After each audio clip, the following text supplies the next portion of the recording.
নমস্কার বন্ধুরা, মন কিচেনে আপনাদের স্বাগত। আমাদের ইউটিউব চ্যানেলে নতুন হয়ে থাকলে চ্যানেলটিকে অবশ্যই সাবস্ক্রাইব করে পাশে থাকা বেল আইকনটিকে প্রেস করে নোটিফিকেশন অল করে দেবেন, যাতে আমাদের তৈরি করা ভিডিও বা পাঠানো ভিডিও সবার প্রথমে আপনার কাছে পৌঁছে যেতে পারে। এবং আমাদের ফেসবুক পেজ আছে, সেটাকে ফলো করে দেবেন। আজ আমাদের রেসিপি হলো ফুটন্ত তেলে সাবুদানা। তো চলুন আর কথা না বাড়িয়ে রেসিপিটা শুরু করা যাক। এখানে একটা কড়াই সাদা তেল বসিয়ে দেওয়া হয়েছে গরম হওয়ার জন্য।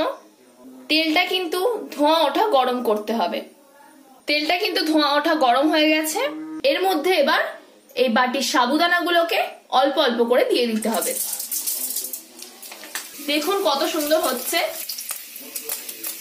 এইভাবে সবগুলোকে দিয়ে দিতে হবে, অল্প অল্প করে দিতে হবে, একসাথে অনেকটা দিলে হবে না। দেখুন কত সুন্দর ফুলছে। এগুলো কিন্তু প্রায় হয়ে গেছে। এবার একটা ঝাঁঝরির সাহায্যে তুলে নিতে হবে। দেখুন ফুলে ফুলে কত সুন্দর মোটা মোটা হয়েছে। এইভাবে একে একে বাকি সাবুদানাগুলোকে ভেজে নিতে হবে।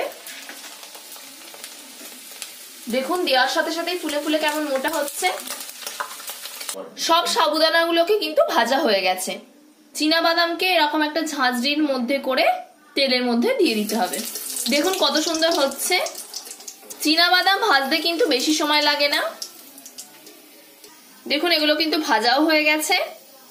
এগুলো কিন্তু সরাসরি ওই ভাজা সাবুদানার মধ্যে দিয়ে দিতে হবে। কিশমিশগুলোকে এইভাবে অল্প করে ভেজে নিতে হবে। দেখুন কিশমিশও ভাজা হয়ে গেছে। এগুলোকেও সরাসরি সাবুদানা আর বাদামের মধ্যে দিয়ে দিতে হবে। এখানে একটা শুকনো লঙ্কার কারি পাতা নেওয়া হয়েছে, এটাকেও ভেজে নিতে হবে অল্প করে। এগুলোও ভাজা হয়ে গেছে, এগুলোর মধ্যে দিয়ে দিতে হবে। এতে দিয়ে দিতে হবে চাট মশলা, গোলমরিচ গুঁড়ো, দিয়ে দিতে হবে স্বাদ মতো বিট লবণ। এবার এগুলোকে মিশিয়ে নিতে হবে। এটা খেতে কিন্তু অসাধারণ স্বাদের হয়। আপনারা একবার বাড়িতে ট্রাই করে দেখতে পারেন। আর এটা কিন্তু সন্ধ্যের টিফিনে হলে আর কোনো কথাই নেই। আর সাবুদানা তো যে কোনো মুদিখানার দোকানেই আপনারা পেয়ে যাবেন। আর এটাকে আপনারা অনেকদিন পর্যন্ত একটা টাইট কৌটো করে সংরক্ষণ করে রাখতে পারেন।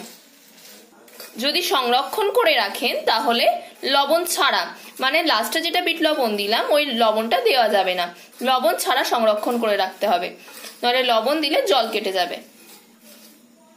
আমরা যেহেতু এখন সংরক্ষণ করছি না, তাই আমরা এখন লবণ ব্যবহার করলাম। ভিডিওটা ভালো লাগলে অবশ্যই লাইক এবং শেয়ার করে দেবেন এবং কমেন্ট করে জানাবেন আপনাদের মতামত।